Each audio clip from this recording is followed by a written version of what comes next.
प्रणाम दोस्तों। YouTube पर ये मेरा फर्स्ट रिकॉर्डेड वीडियो है। आप लोग इसे सपोर्ट कीजिएगा, लाइक शेयर कीजिएगा और इसे अपने दोस्तों में शेयर कीजिएगा। क्या है क्वेश्चन? आज हम लोग एक क्वेश्चन लेके आए हैं वर्ग 10वीं के बच्चों के लिए। बहुत ही महत्वपूर्ण प्रश्न है जो परीक्षा में 5 नंबर के पूछा जाता है, यानी कि बोर्ड परीक्षा में। आपको क्या है कि अवतल दर्पण में सिद्ध करे कि 1/v + 1/u बराबर 1/f होता है। सिद्ध करना है हमें। तो इसे सिद्ध करने के लिए क्या जरूरत पड़ेगा? तो हमें अवतल दर्पण की आवश्यकता होगी। तो एक पहले क्या बनाते हैं, एक अवतल दर्पण बनाते हैं।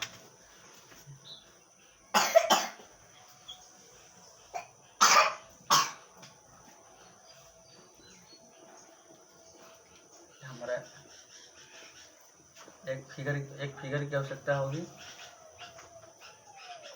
एक फिगर ड्रॉ कर लेते हैं। यह हमारा अवतल दर्पण हुआ। इसका प्रधान अक्ष मान लेते हैं, ये प्रधान अक्ष है। वस्तु को हम लोग वक्ता केंद्र और अनंत के बीच रखेंगे। ये हमारा वस्तु के यहाँ पर रखते हैं।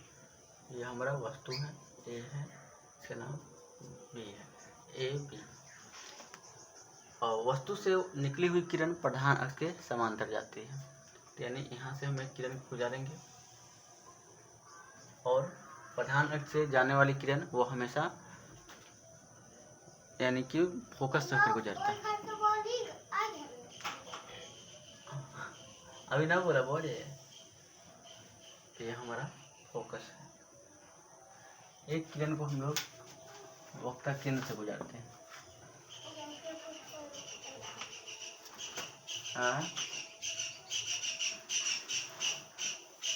ये हमारा वक्रता केंद्र है। देखिए प्रतिबिंब इसका कहाँ बना, यह इसका प्रतिबिंब जहाँ पर कट टुकता है वही। तो इसका नाम बी डैश देते हैं, इसका नाम ए डैश देते हैं। यह हमारा पी है, इसको मान लेते हैं एन पॉइंट। इसमें हम एक लंब डाल देते हैं जो पी के करीब ही होगा, इसका नाम एस दे देते हैं। ये एक फिगर ड्रॉ हो गया। अब हम लोग इसकी भाषा होता है, कैसे लिखते हैं उसको समझते हैं। क्या होगा, इसका पहले नाम देते हैं एम, यह एन है, यह एम डैश है, एम डैश है। क्या इसका भाषा होगा? भाषा की माना कि एम डैश एक अवतल दर्पण है जिसका ध्रुव P है, फोकस F है तथा वक्ता केंद्र C है। वस्तु को वक्रता केंद्र और अनंत के बीच रखा गया है जो AB है, जिसका वास्तविक प्रतिबिंब वक्ता केंद्र और फोकस के बीच A डैश B डैश बनता है। ठीक है। तो इसकी भाषा अगर आप लिखना चाहते हैं तो यहाँ पे भाषा लिख देते हैं। क्या लिखेंगे? माना कि एम डैश एक अवतल दर्पण है जिसका ध्रुव P, फोकस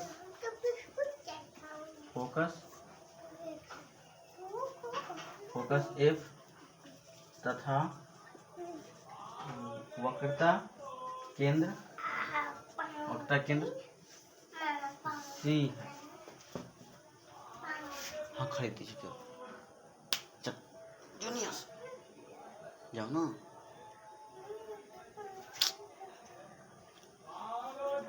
ठीक है, वक्ता केंद्र C है। वक्रता केंद्र और अनंत के बीच, वक्रता केंद्र और अनंत के बीच वस्तु, एक वस्तु ए बी है, बीच एक वस्तु ए बी है जिसका ए बी है जिसका वास्तविक प्रतिबिंब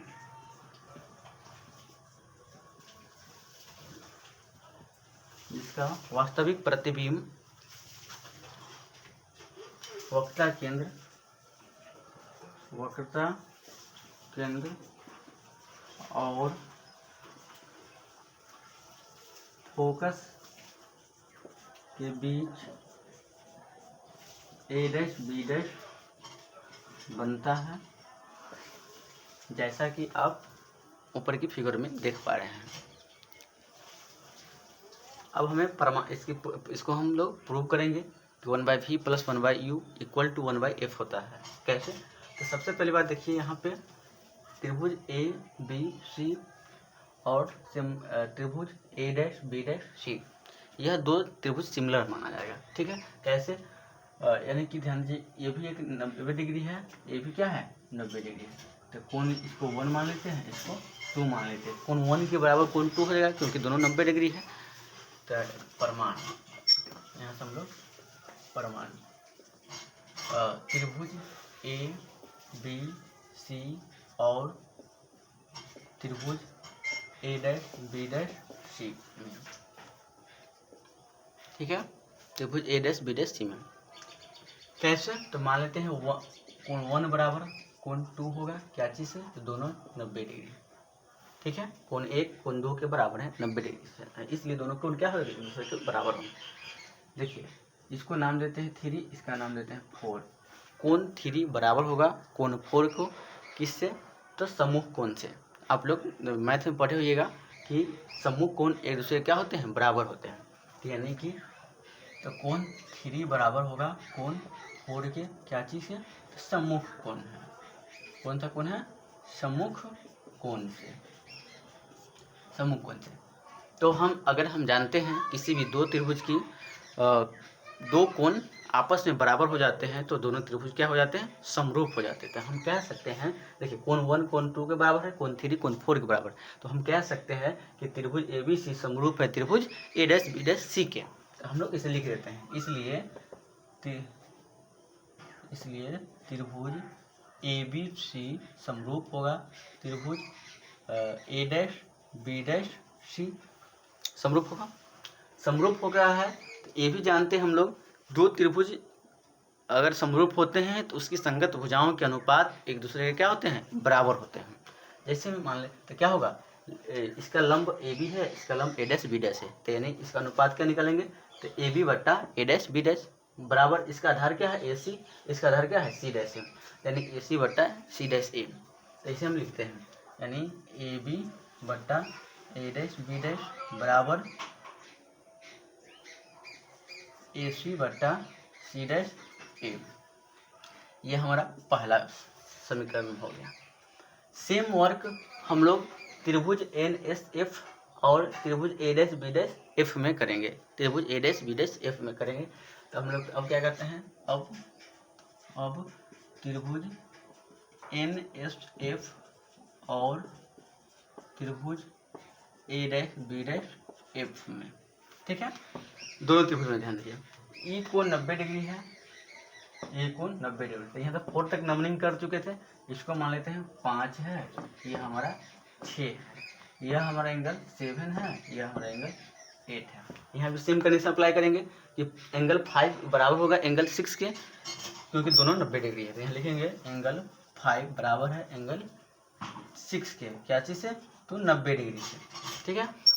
एंगल 7 बराबर है, एंगल 7 बराबर है एंगल 8 के, क्या चीज़ से, तो दोनों एक दूसरे क्या है, सम्मुख कोण है, सम्मुख कोण। अच्छा, तो हम लोग यहाँ फिर कह सकते हैं कि त्रिभुज एन एस एफ समरूप होगा त्रिभुज ए डैश बी डैश एफ के। तो हम फिर कहेंगे कि दोनों का अनुपात ही बराबर होगा, यानी एन एस बट्टा A dash B dash, N S बट्टा ए डैश बी डैश यानी तो एन एस बट्टा ए डैश बी डैश बराबर होगा, इसका आधार होगा एस एफ, तो एस एफ बराबर होगा हमारा ए डैश एफ के, ए डैश एफ के। ध्यान दीजिएगा एक चीज, ए बी एन एस ये दोनों क्या होंगे, बराबर होंगे। क्यों बराबर होंगे, क्योंकि ए पी पैरेलल है बी एन, ए पी के पैरेलल कौन है, बी एन है। तो जानते हैं कि दो समांतर लाइन के बीच की दूरी जो होता है हमें हर समय क्या होता है, बराबर होता है, बराबर होता है। इसलिए हम बोल सकते हैं कि ए पी के बराबर है कौन, ए बी के बराबर है हमारा एन एस। यहाँ पर लिख देंगे चूँकि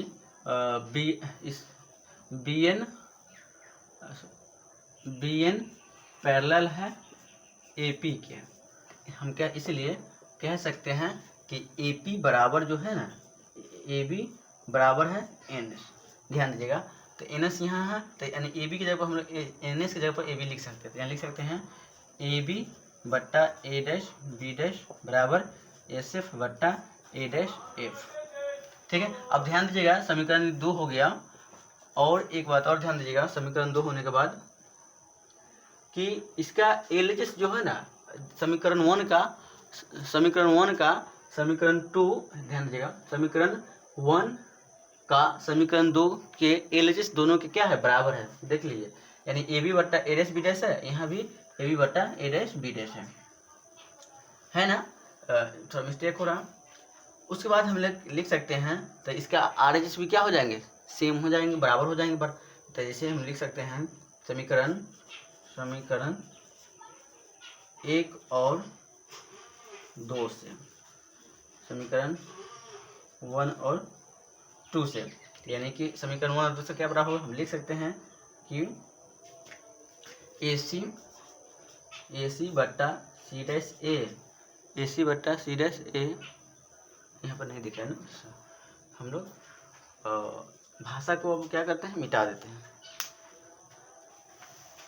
भाषा को मिटा देते हैं। भाषा आप लोग लिख लिए होइएगा, समझ गए होइएगा, तो भाषा को जो है उसको मिटा देते हैं, ध्यान दीजिएगा। और देखिए इस साइड हम बनाते हैं, ये हमारा मान लीजिए, तो समीकरण 1 और 2 से यानी कि क्या हो जाएगा, एन एस यानी सी डैश ए सी बटा सी डैश ए बराबर हो जाएगा एस एफ बटा ए डैश एफ, ये बराबर हो जाएगा। एक चीज़ और ध्यान दीजिएगा, क्या ध्यान देने वाली बात है कि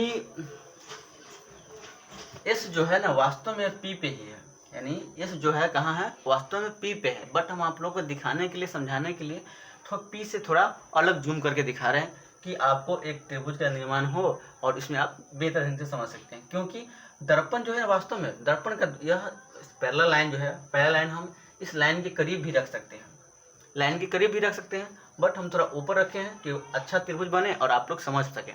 तो हम क्या कहें कि यहाँ पर लिखेंगे, एक पॉइंट और लिख देंगे कि दर्पण का द्वारक बहुत ही छोटा है, इसलिए एन एस एन पी पर होगा, अर्थात एन एस बराबर होगा अर्थात एस एफ बराबर होगा पी एफ के, एस एफ बराबर होगा पी एफ के, इतना ध्यान रखेंगे। तो हम लोग यहाँ पे एक पॉइंट लिखते हैं यहाँ पे कि दर्पण का द्वारक क्या है, बहुत ही छोटा है। दर्पण, एक पॉइंट यहाँ पर, दर्पण का द्वारक बहुत छोटा है, इसलिए दर्पण का द्वारक बहुत छोटा है, इसलिए एन एस एन पी पर होगा, एन एस एन पी पर होगा, अर्थात एस एफ इक्वल होगा पी एफ के, यानी एस एफ इक्वल होगा किसके, पी, ध्यान दिएगा एस एफ जो बराबर होगा कि इसके पी एफ के बराबर, क्योंकि हम द्वारक बहुत छोटा है, यानी एस जो है ना वास्तव में कहाँ पे है, पी पे ही है। तो यहाँ पे हम लिख सकते हैं ए सी बट्टा सी डैश ए सी डैश ए बराबर एस एफ को क्या लिख सकते हैं, पी एफ बटा ए डैश एफ, ये हो गया। अब उसके बाद ध्यान दीजिएगा, यहाँ तक समझने के बाद तो देखिएगा क्या ए सी, हमको ए सी यही है ना, ये दूरी निकालना है, ये दूरी निकालना है, यहाँ से ए सी की दूरी निकालना है। तो क्या करेंगे हम लोग, ए पी में से पी सी को घटा देंगे, ए पी में से पी सी को घटा देंगे तो हमारा वो दूरी निकल जाएगा। तो हम लोग ए सी को क्या लिख सकते हैं, यानी कि ए सी बराबर हम लोग लिख सकते हैं A P minus P C, A P minus P C, या पी ए भी लिख सकते, देखिए तो क्या होगा, P A minus P C बटा सी डैश। अब देखिए सी डैश ए निकालना है, यानी अब यहाँ से लेकर ये दूरी निकालना है। ये दूरी निकालने के लिए क्या करना पड़ेगा हमें, पी सी में से हम लोग पी डैश ए को घटा देंगे, पी सी में से पी डैश ए को घटा लिख देंगे। तो हम लिख सकते हैं P C minus P dash A, P C में से पी डैश ए।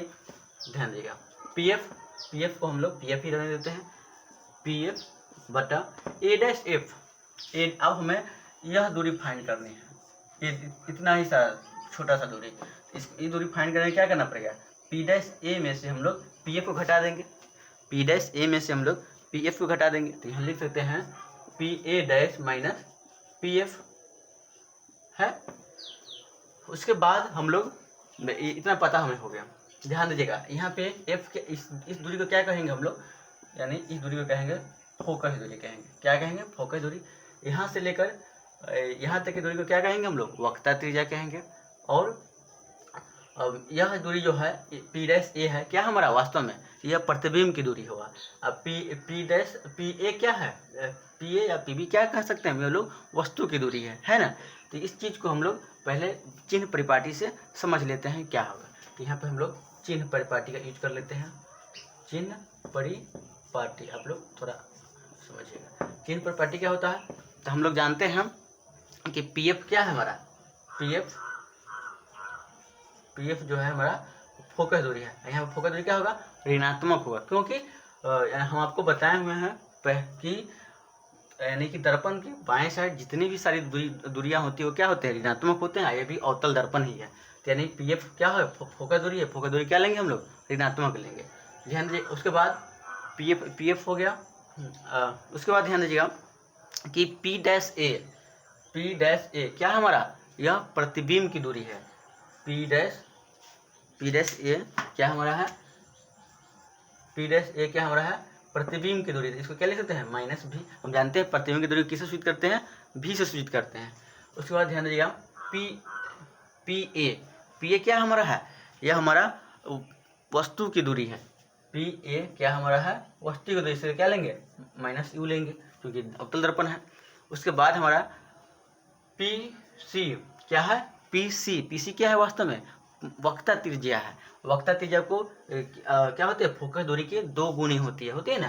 तो आपको एफ का क्या होगा, 2 गुना हो जाएगा, यानी कि पी सी जो हो जाएगा हमारा, वह कितना हो जाएगा, -2f हो जाएगा। जो चीज़ आप यहाँ पे हम लोग चिन्ह परिपाटी के द्वारा फाइंड किए हैं, उसी चीज़ को देखिए सेम जगह पे है, अप्लाई करेंगे रखेंगे तो आपको रिजल्ट मिलना स्टार्ट होगा। ध्यान दीजिएगा क्यों, पी ए का मान क्या लेंगे आप, -u, तो हम लोग -u लेंगे। और पी सी का मान क्या लीजिएगा, -2f। तो यह पहले से माइनस है, एक माइनस इसके साथ आएगा तो -2f, ठीक है।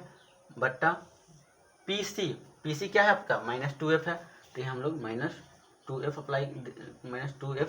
उसके बाद ध्यान दीजिएगा पी डैश क्या है आपका, भी है, तो माइनस भी बराबर है पी एफ क्या है आपका, -f है ना, फोकस दूरी है पी एफ, -f बराबर होगा पी डैश ए क्या है, पी डैश ए आपको पता है भी है, -v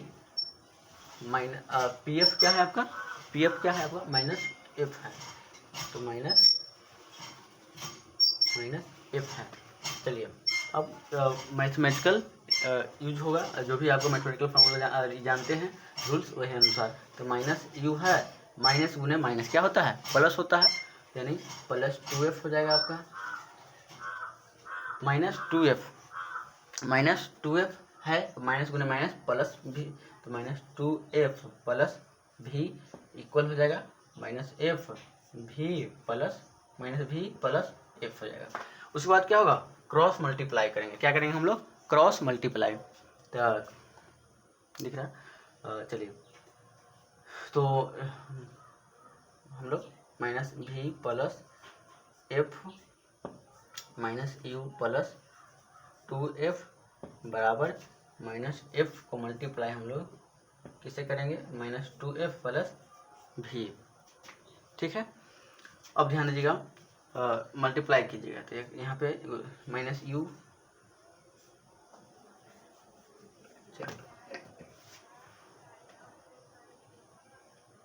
चलिए यहाँ मल्टीप्लाई करते हैं, माइनस भी को मल्टीप्लाई करते हैं minus you plus 2f plus F को मल्टीप्लाई करेंगे माइनस यू प्लस 2f बराबर होगा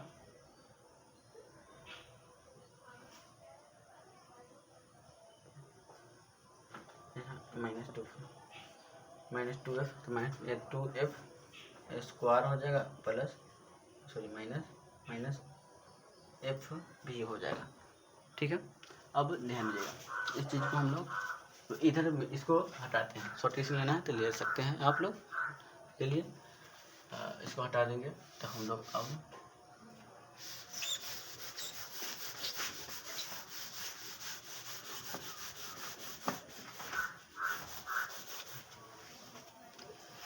देखिए तो क्या हुआ, यू भी माइनस को माइनस प्लस माइनस प्लस तो माइनस 2f भी plus minus minus minus you minus F you plus 2f square plus 2f square बराबर 2f स्क्वायर माइनस एफ भी, यहाँ से कैंसिल हो जाएगा तो यू भी बराबर minus 2f V minus F U minus F U. चलिए तो U V minus F U equal to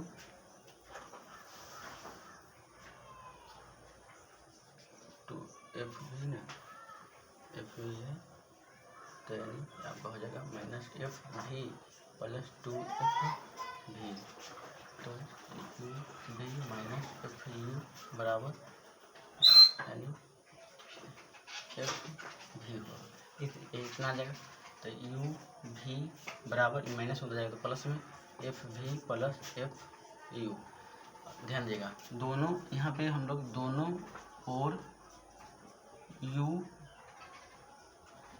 F you भी से भाग देने पर क्या देंगे, भाग देने पर तो यू भी बटा एफ यू भी बराबर एफ भी बटा एफ यू भी प्लस एफ यू बटा एफ यू भी, एफ इससे ही कैंसिल इससे ही कैंसिल इससे कैंसिल इससे दोनों कैंसिल, तो क्या हो जाएगा हमारा 1/f बराबर 1/u प्लस 1/v, इसको लिख सकते हैं 1/f बराबर 1/v प्लस 1/u। तो आपका यह सूत्र क्या हो गया, प्रूव हो गया। ठीक है, तो इस तरीके से आप किस अवतल दर्पण में यानी दर्पण सूत्र को आप लोग सिद्ध कर सकते हैं। ठीक है, नेक्स्ट वीडियो में आपसे मिलते हैं फिर।